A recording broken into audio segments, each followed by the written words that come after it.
Hey guys, you're welcome to my channel. So in today's video I'm going to be transforming this used braided hair into something different and something entirely different.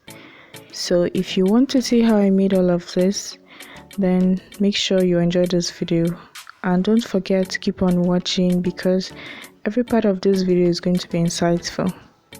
So to begin, I'm using this old braided hair, this used one, and the first thing I'm going to be doing is to comb it. So in combing it, you have to divide it into sections if you want a faster result and if you want to shed less hair as you comb through. So by the time I'm done, this is what I have, and the next I'm going to be doing is to wash the hair. So I'm using a miracle shampoo and I'm washing the hair in a lukewarm water. So guys, I can't emphasize how important it is to wash your hair. This is just something I realized of recent. Like, it reduces the whole stress and it makes the hair less frizzy and it gives it more moisture. So always make sure you wash your wig, and as you can see, the dirty coming out from this water, so it is very important. So right now when I'm done washing it, I'm just going to let it dry out, and this is what it looks like when it's dried. As you can see, I believe you can see some of the difference. So right now I'm going to start making the hair, and to do this I'm using just like a medium-sized braided hair. So I'm sectioning the hair into at least a medium size, not too small and not too big. So not too small for a faster result and not too big so the hair doesn't look too bulky. So right now, as you can see, all I'm doing is to use a medium-sized crochet hook to crochet the hair onto the net. So what I'm doing is I'll just fix the hair onto the net, and then I'm doing a double knot. So double knotting method is the method I'm using because it makes the hair last longer without threatening to actually pull out in the long run.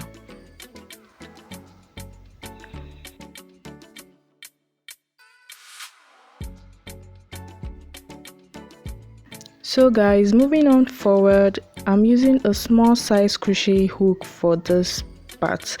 So what I'm doing is I'll section the hair into smaller section, so it is smaller than the one I used at the back, and then I'm going to crochet the hair onto the net. So the reason I'm doing this is because the net at the front is not as elastic as that of the back, and it is going to rip off if you put on too much hair. So always make sure you are putting small size hair and a small crochet pin to make this. So guys, we are done halfway, and as you can see, the hair is beginning to fall through in place. So this is what the hair should be looking like.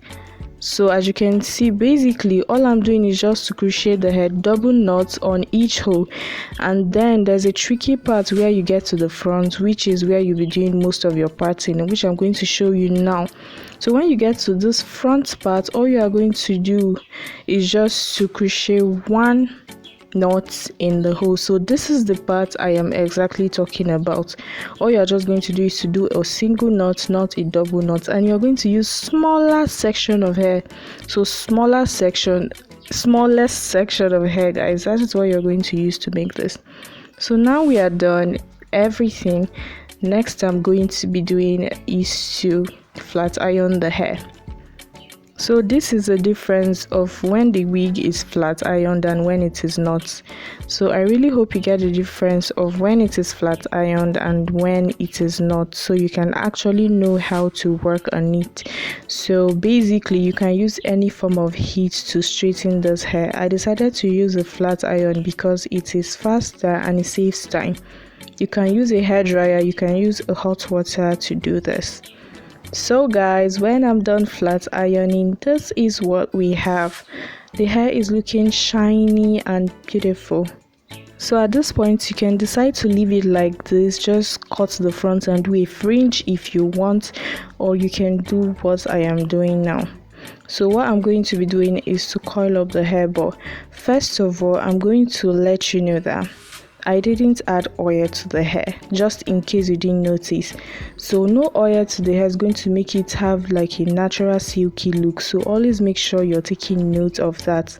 So right now I'm using a big size flexible rod to coil this up, and what I'm basically doing is to section the hair any direction you want. So I'm basically doing it sideways so it can give me more volume. I don't know if that adds up, but that is what I'm definitely doing. It doesn't really matter the angle you're rolling the hair. You can decide to do it upward method or a downward method. All is going to give you a good result. But when you get to the front, always make sure you're doing an upward roll. So this is what an upward rolling looks like. So basically you're rolling it upwards, while you're doing a downward roll, you're rolling it downwards.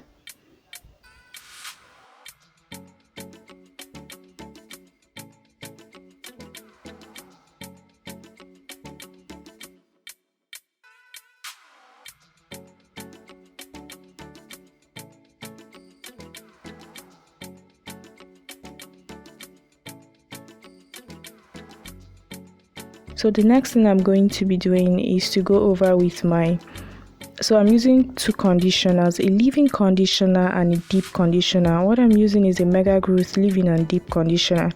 You can use any conditioner of your choice, it's totally up to you. So what I'm going to do is to add a hot boiled water onto this, and I'm going to stir thoroughly. So again guys, no oil onto this. So I'm trying as much as I can to limit the use of oil, because if you're adding oils onto your wigs, it is going to make it look too synthetic or looking not natural at all. Try as much as you can not to add oil. If you find a need to add oil, make sure you're adding it after you're done with everything. So this is after I've added the hot water. I'm just going to let it dry up, and this is the outcome. So next I'm going to be doing is just to unravel those coils, and I will set it out in the way I want, and voila, we have our wig ready.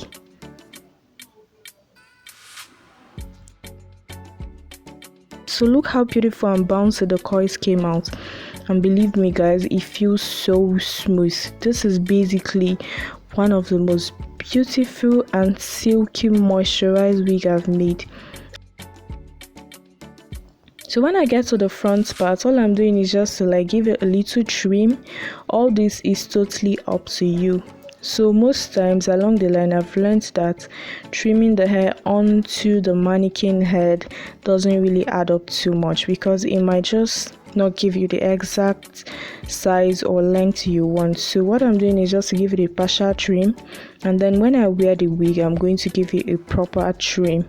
But first of all, I'm just going to wear it out, and guys, even with the partial trim, which I'm going to show you, you can actually slay the wig and it will come out really beautiful. So this is with the partial trim, and all you're just going to do is style it up onto your desired style, and you're still going to get a perfect look. So this is what the middle looks like, no closure guys, and the wig came out really beautiful. So with the proper trimming, this is what I'm basically doing.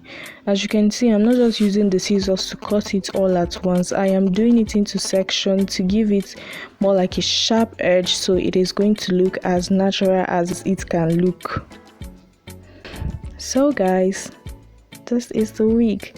It is so beautiful. You can style it whichever way you want. It is totally up to you. So at this point, I decided to add a hair oil, which is totally up to you at this point, but I'm making sure it is not too much. Just something to slick the fly away hair down, and basically getting the perfect look. And that is it guys. So if you really want to, you can unravel the coils more. If you really want to, you can leave it like this. When I'm ready to unravel it, all I'm going to be doing is to add a little form of heat, and we are good to go. So that's it about this video guys. Thank you so much for watching. I'll see you in my next video.